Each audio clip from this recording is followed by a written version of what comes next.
et kozala eloko mabe na kopekisa na bayimboka mususu o bana balingi baya ko assister na matanga Papa Tshisekedi. Basile Longo et ça va Mende. Ce sont des fils égarés. Vision Plus TV, l'excellence et la rapidité. Europe, Amérique, Asie, partout au monde, vous nous suivez sur Vision Plus TV et également sur Congo Web Télévision. Bonjour ou bonsoir selon l'heure à laquelle vous nous suivez. Les Lotoko symbole encore une fois de plus. Question aux alliés actualité, c'est vrai, rapatriement et accord, il y a feu Etienne Tshisekedi. Durant 2 ans, les Lotoko qui colis qui est causé à l'issue date des alliés déjà fixés. Bon, les Lotoko solo la moi n'amboka Elvis Bolungu, azali moko ba Tshisekediste nenga lobara toujours. Mbote mon amboka. Mbote mon amboka Raphaël. Silence Mikolo na média, toi comment nous soutenir Sengelaki, qu'est-ce qui se passe? Non mais il faut savoir que médias ezali loko koko kitsayo pe koko matsayo. Nous ne passerons pas toute notre vie qu'en faisant des interventions sur la place publique. Le plus important aujourd'hui, ezali teto banza lolenge kani. Il faut que l'objet soit une opposition, mais le pouvoir. Donc, on gérer Mboka, on a une solution dans le problème, il y a le peuple congolais. Il y a un timing qui est médialité, mais timing qui est travailler pour le peuple congolais. Le problème est trouver une solution. Alors, tout sur le Makambo, au Italie, Lelo, rapatriement et accord, il y a feu Etienne Tshisekedi. L'impression a eu d'abord les années 2 ans durant, Lelo, feu Etienne Tshisekedi, Bakoli qui a déjà le 30 à Rosala, dans la République démocratique du Congo, m'a belé au Yaye, au Abundela pendant tout ce temps. Ezali, et loko ya Sengo Mingi, il faut boyer bete papa Etienne Tshisekedi, ou Mulumba, Azali parmi bato Babundi. Bapesi bolenge na bango po ete mboka Congo ezala o ezali lelo akufaki na libanda ya mboka ezala ki mo problème na koki su kozonga wana te po o elekaki eleki déjà lelo yo Papa Félix Antoine Tshisekedi na ba service nyonso ba travailler pour faire en sorte que le corps du patriarche rentre dans son pays natal, tous les laïens les miemia, tout qui ne kokundaye parce que il faut que les loyaux, Papa Tshisekedi, azali monument, il y a combat politique, azali temple auto bengi ya démocratie, cathédrale la résistance. Force au but de qui a côté la bokonza Kabila, mutu a inspiré biso le lokwana, ezali Papa Etienne Tshisekedi Mulumba. Donc j'ai une pensée assez pieuse en sa mémoire. Et je crois que le bon Dieu lui fera grâce afin que son âme soit reposée, puisse s'y reposer éternellement en paix. Et Zali Sengo Mingi, pe mawa. Mais pour la biso bayo to nzimela kanzambe tata nzambe, liwa ezali suka makambote. Liwa ezali kaka étape ya mibalo yo et ko pesa makoki na bayo banzima ki tata nzambe. Bakende bisiko yo liwe kozali susute yango na banzete ezali loko malamu et kosangisa peuple congolais nyos opposition comme majorité to le la muto yo a bunda pomboka na biso et kotisa o babengi na lopoto démocratie na multipartisme oyebi que multipartisme na Congo ezalaka déjà Abako MNC et consort mais tangu Mobutu aye, Mobutu a comme ça qui parti unique. Papa Bo, Maman Bo, Moko. On ne pouvait plus accepter l'existence, il y a plus de 2 partis politiques dans ce pays. À moins que ma mémoire me trompe. Ezali Butumba démocratie. Oyo Papa Tshisekedi Abundi, ndesali en sorte que tous on a un multipartisme. Yangwa le toko bengaye, le père de la démocratie. Parce que Mobutu avait mis une croix à la démocratie. C'est lui qui est venu pour faire naître encore la démocratie dans ce pays.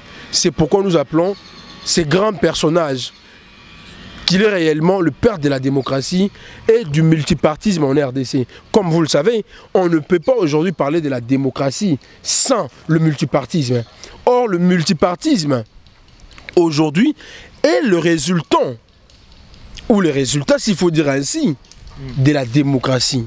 La démocratie a ouvert un espace pour que les gens puissent se contredire. Et aujourd'hui, la multiplicité des partis politiques fait en sorte que nous puissions davantage nous contredire, avoir de divergences en termes de gouvernance. Hier, ce n'était pas possible. Et c'est grâce au combat politique, grâce à la lutte non violente que ce grand personnage a mené et que voilà aujourd'hui là où le pays est. Nous espérons dans l'avenir que notre pays s'est inscrit sur une logique qui nous permettra dans 2 ou 3 ans d'espérer davantage. Alors, aux alipes moko ya bilenge oyo bamonaki fait Etienne Tshisekedi dans l'œuvre jusqu'à ce que aux alapé pembeni nae. Alors, lelo na nyonso asali, so il faut résumer on a momoko et pas nos années. Un héros national. Et ce que l'euro moko kokyo ça n'a jamais de lui na makambo nyonso asali pour mboka na biso ekozane. Bannissons la peur. Est-ce qu'aujourd'hui, les Congolais n'ont plus peur? Aujourd'hui, il y a des Congolais comme moi, par exemple. La peur dans ma tête, là, n'existe plus. Ça n'existe plus.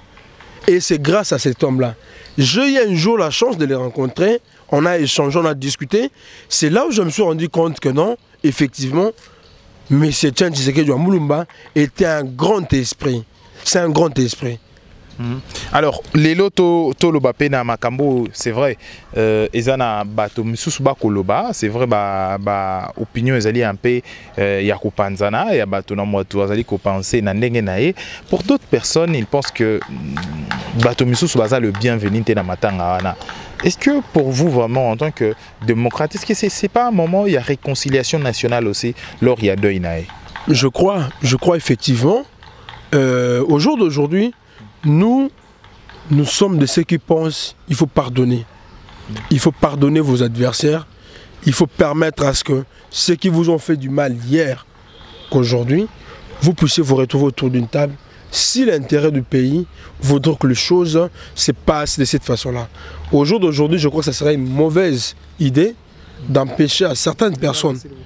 Et na kopekisa na baimboka mususu o bana balingi baya ko assister na matanga Papa Tshisekedi pour les lots tobenga na lopoto azali patrimoine national. Les lots Tshisekedi azali ko appartenir karaté na IDPS azali patrimoine national, patrimoine africain. Tout na kosenga bandeko na biso batika bato banso baya et permettre mboka na biso to le la papo ya bundi. Abimisi Congo bisike zalaki. Congo zalaki na kati au propre international. Moto abundi apesi bolenge nae, apesi bokasi nae, apesi jeunesse nae, apesi tout ce qu'il avait de plus cher pour que le Congo soit ce qu'il est aujourd'hui. Et je crois que ekozala malamu mingi totika bandeko bakolinga baya kozala matanga pour na kolela kondo papa Etienne Tshisekedi Mulumba. Bon, lelo, c'est vrai que combat il y a IDPS, comme ça qu'on limité, on dirait pays moussous na kati pays moussous comme un pays à opposition pour te voir même, bah drapeau à pays des télémaras na IDP comme on a limité wana. Mais pourquoi est-ce que bah leli to bah ça nini, bah ça li mausolée mon côté, il y a fait Etienne Tshisekedi na limité bah que ça là on a télé. Pourquoi est-ce que déplacer en fait son combat par exemple place où ils allaient vraiment na bah histoire rébellée à combat na pourquoi est-ce que bah, tiens, on a limité, mieux on a les places aux qui déjà préalablement contesté au départ na IDPS proposition il y a bah tout il y a bah majorité les lots bah même on a pourquoi il faut toi melo komoko au monde temps dans l'opposition et là qui cité makambo nyos tous ay kolobato qui n'a raison les lots avec expérience et gestion de commune on peut se retraiter de certaines choses d'hier et li kolaksanini ba réalité o ezali ko se présenter tant que boko kambamboka eza ba réalité te o boko mona soki boza libanda lobi moleki peut-être que l'accepter on avait tort to lobi to kunde wana ou pas je n'en sais rien je ne voudrais pas s'éterniser dans le débat. Mais les loyaux, c'est une question. Hein. Oui, na banzete les loyaux, kokunda papa na msoto sekedi na ntele et qu'on change le côté. Le plus important c'est combat na eto porter yango. Baïdé na eto incarner yango pour d'autres générations. Pour être papa Tshisekedi azali esprit, azali baïdé. Baïdé na et qu'on continue à kozala na mboka na biso. Et qu'on continue à kozala parce que bitumbo ya bundi ezali bitumbo lelo même bande ko na biso. Oh, le temps que bundana ba ba ki na pouvoir ba comprendre ki sans s'habituer doit commencer. Donc na ko le bete et lo ko motuya makasi. Ezali te papa na biso akundama na kimia. Kimia zala bonde ko zonga mobule sala matin. O ba kunda place nini? Vanité des vanités sur terre des hommes. Le plus important aujourd'hui, qu'est-ce que les générations futures retiendront de ces vaillants combattants de la liberté, de la démocratie, des droits de l'homme. Et donc, et là comme Motuya et Zali étaient, to banza makasi était, papo a kei, a tiré l'ibison richesse, oh to kokipe le ko exploitango, pour permettre à mboka na biso et kende liboso na mikolo koya. Parlons d'autre chose à présent, une autre page, Tofungolango, moi mboka Elvis Bolungu, Lelo, retour ya Moïse Katumbi, moko ya bato o bazali pe na kati opposition, o bazali pe proche ya la dernière minute ya feu Etienne Tshisekedi wa Mulumba, retour na ye aujourd'hui, ben impressionne nos alango. Oui, j'ai de très bonnes impressions. Lelo yo boyeyi ya mwana mboka Félix Antoine Tshisekedi na bokonzi ya yambo ya mboka Congo et puis si espoir na mboka Congo mobimba et puis si espoir na bilenge mandeo ya espoir et puis na bilenge et yé ko banda o to benga le poto ko pesa ko poser ba jalon pour la démocratie na état des droits. Boye il y a présent Félix Antoine Tshisekedi na mboka Congo et yé ko bengo to bengi déclenchement le poto et ko déclencher avènement à état des droits. État des droits zali et loko yo biso bayo to croire. To bande ko croire na combat ba Tshisekedi to s'attacher ki nango to komisa ki yango vision politique. Mais les lois Tshisekedi a concrétiser bitumbo pa la bundaki. Donc le président Félix Antoine Tshisekedi est venu pour parachever la vision politique qu'avait son père. Eli Korobani nakati mboka il faut mibeko ezali kolo ya banto banson. Nakati mboka soko lingo nga mutu ata bomi, il faut qu'on respecte procédure. Papa Félix Antoine Tshisekedi alobi ketan na mboka Congo bato nyoso Kabila imposa ki bakende libanda ya mboka na nko bazonga pour respecter procédure mais tout le monde qui image à Lambert Mende.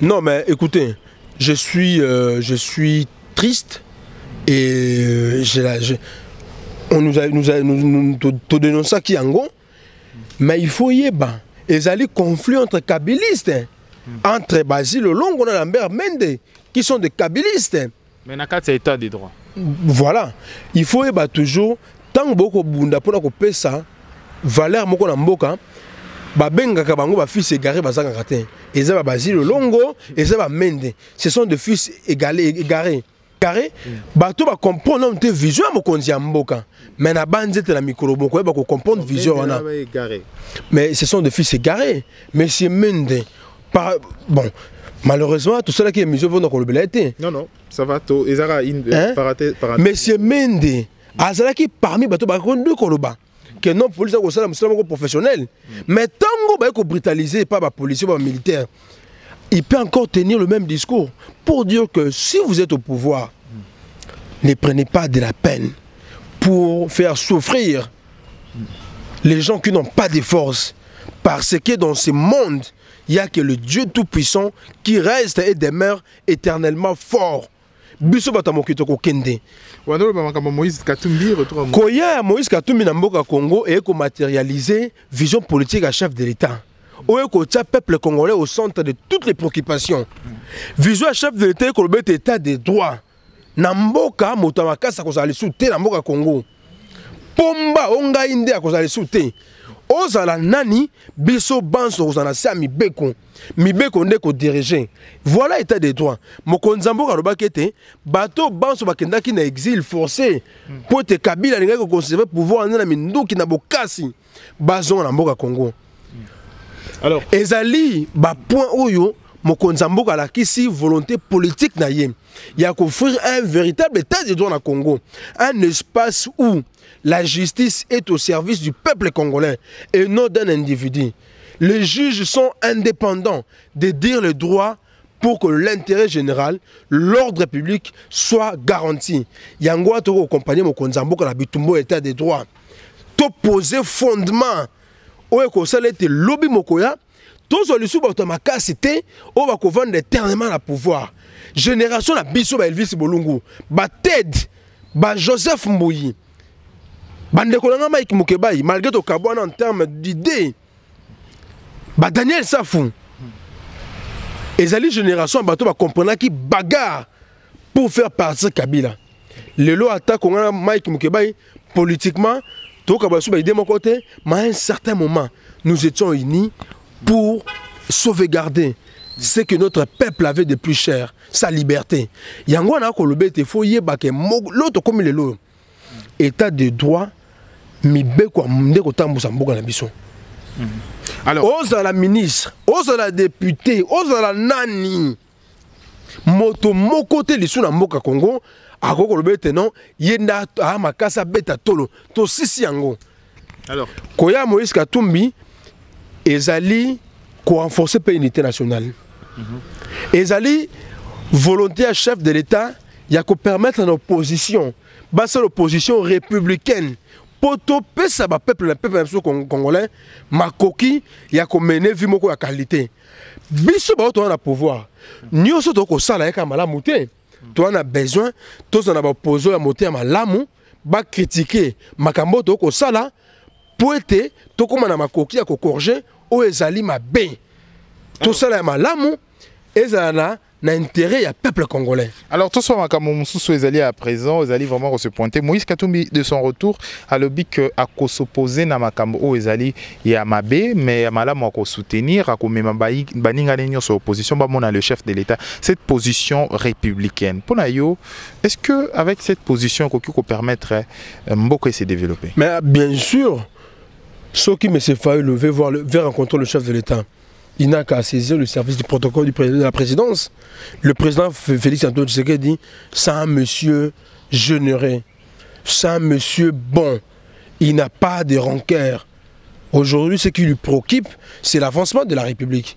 Donc, recevoir les opposants, M. Moïse Katumbi, M. Martin Fayulu, le président Jean-Pierre Bemba et consort, je ne pense pas, si bien que je ne suis pas le porte-parole du chef de l'État, mais je ne pense pas que le chef de l'État refuserait. Au jour d'aujourd'hui, le président de la République veut voir que le peuple congolais, tous comme un seul homme, regarder la même direction pour que nous puissions donner la chance à notre pays d'aller de l'avant. Voilà la plus grande préoccupation du chef de l'État. Et je crois pour ma part, au jour d'aujourd'hui, si nous avons des opposants qui voudront bien, au nom de l'intérêt général, accompagner Mokonzi Mboka, toper le cola, travailler dans le sens, il y a la contrepoids et qu'on permette à Mboka et avancer. Et Zali, idée Moko Malamu, n'encourager Bango Basala Yango, pour être Mboka Congo, et Zali Bisso Nyonson. Lobby, après des mandats, président Félix Tshisekedi a Okende. Tantôt Moïse Katumbi, ou Jean-Pierre Bemba, ou Martin Fayulu à Koyawana. A ko travailler pas Okende.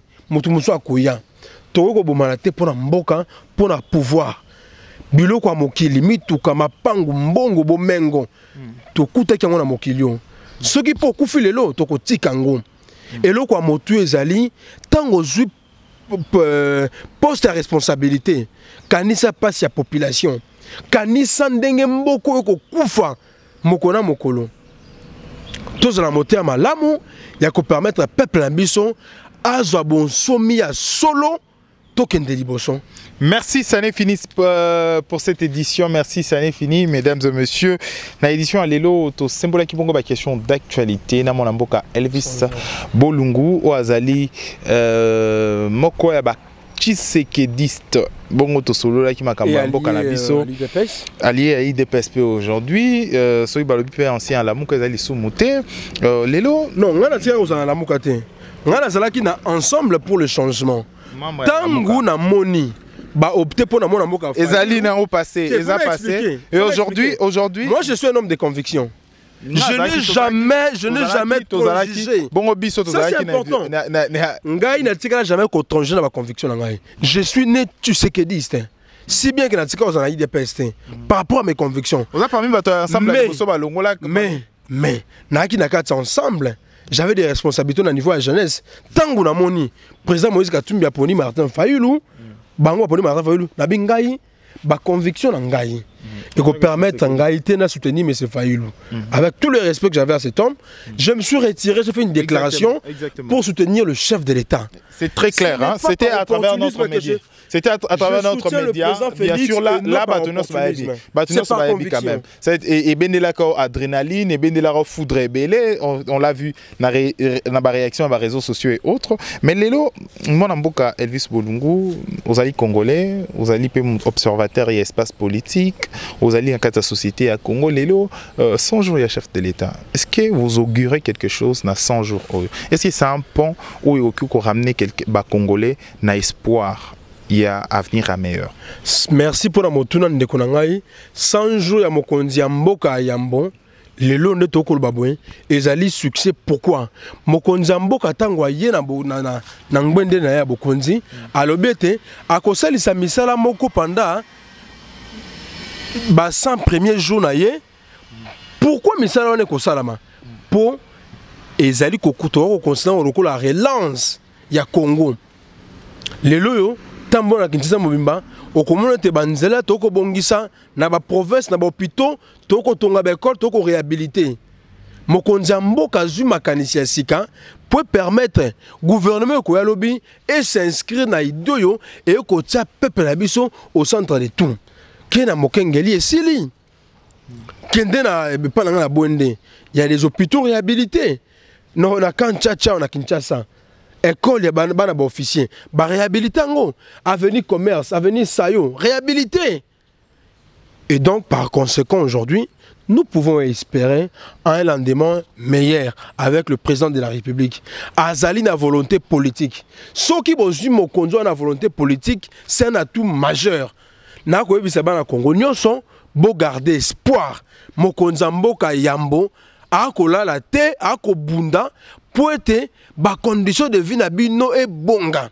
Maintenant ko senga na bino population bo soutenir bo konzo a Félix Tshisekedi Antoine Tshilombo. Fouta taxe, fouta impôt. Et qu'on permette à l'État à la mission le belé. Ce qui l'État a mis sur le belé, donc financer politique gouvernementale. Ou qu'on bino population au centre de l'intérêt nyoson. Na ko benga peuple congolais. Bisika banso bozali, bo se ranger derrière. Bokonzi, il y a papa Félix Antoine Tshisekedi Tshilombo. Le peuple d'abord. Toko tongamboka oyo toko bongisa mboka na biso. Bande qu'on a biso ba libanda ba kozonga na Congo pour tout travailler ensemble. Bande qu'on a biso ba français ba belge ba na pe ko ba vacances sawa. C'est possible si nous sommes unis, si nous regardons la même direction, si nous mettons le peuple congolais au centre de tout.